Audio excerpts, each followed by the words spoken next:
Well, those of you who've been here this morning, why this is Best Choice. It's an open access website, and anybody can register and use it. And we do encourage you to register, although there is a demo mode available, and the demo mode is actually where my presentation is located. So I'm going to go to that, and so I'll go to high school here first.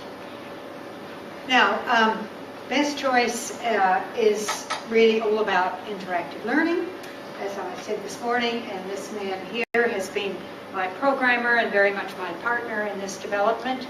And I'm just going to remind you, I've got one slide that's common to the two talks, and that is the three strands to our project.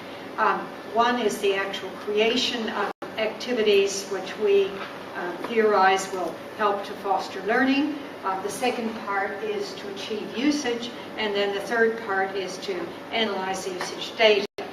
Now, to create the activities, we had to develop methodologies for interactive teaching, and and ways to use that to foster learning. And that's actually a bit of something quite new, and also then developing an authoring system to do it is another challenge in itself, because only when you get into the first activity, the first enterprise, namely developing methodologies for interactive teaching, do you figure out what you need in the authoring system.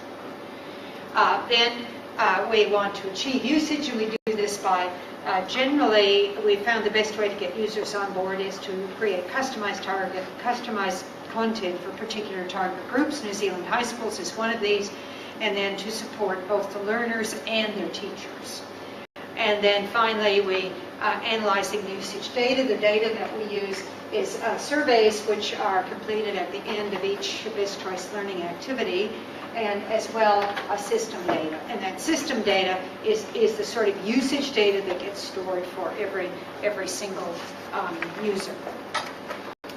Now here, this is a high school setting, and so we're looking here at a question which may be year 10, year 9. A teacher friend of mine used it in year 8, and I've got a module on this type of thing where they've got the pictures of the particles and then trying to identify whether this is a mixture or a pure substance, and hopefully they would realize it was a mixture. But if they said it was a pure substance, we give them a bit of a hint to indicate how they should have been thinking to arrive at the other answer.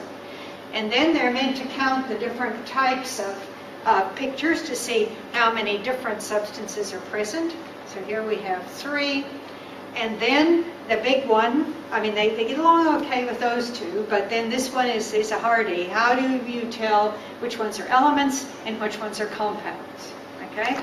And there's a big problem with kids that if they think there are two things linked together, that it's actually a compound, and they don't realize that some elements come in this form, and so these are elements and that's compounds, and so this would be one element and 2 compounds. And then also getting them to count the different types of atoms, looking at the different colors, so they can see that there are different types of atoms, sometimes in different environments. And so here we have, I think, 3 different atoms. And then this is a biggie too, what's the total number of molecules? And getting them to recognize that a molecule is a clump, and the clump can either have 2 the same or 2 different. So I think we've got about 9 there, I think it is, or something. 3, 6, 9. Okay?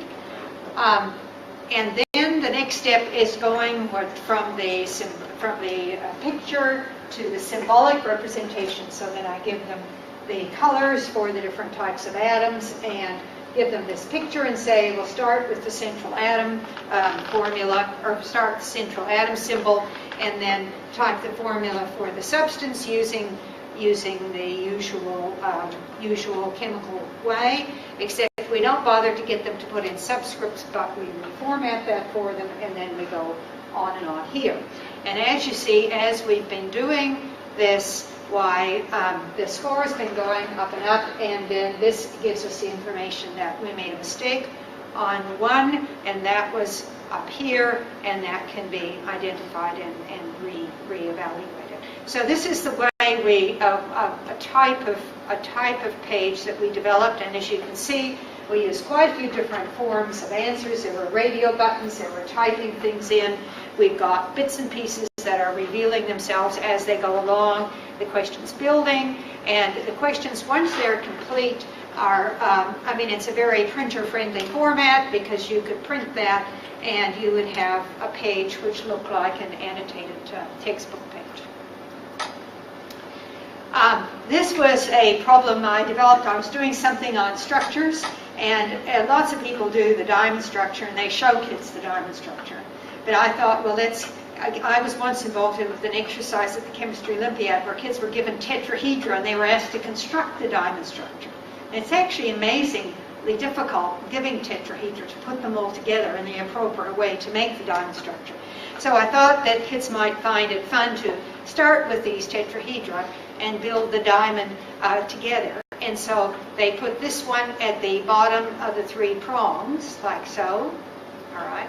And then they've now got another set of places down here where they can attach things. So I just gave them another 6 or 7 of these.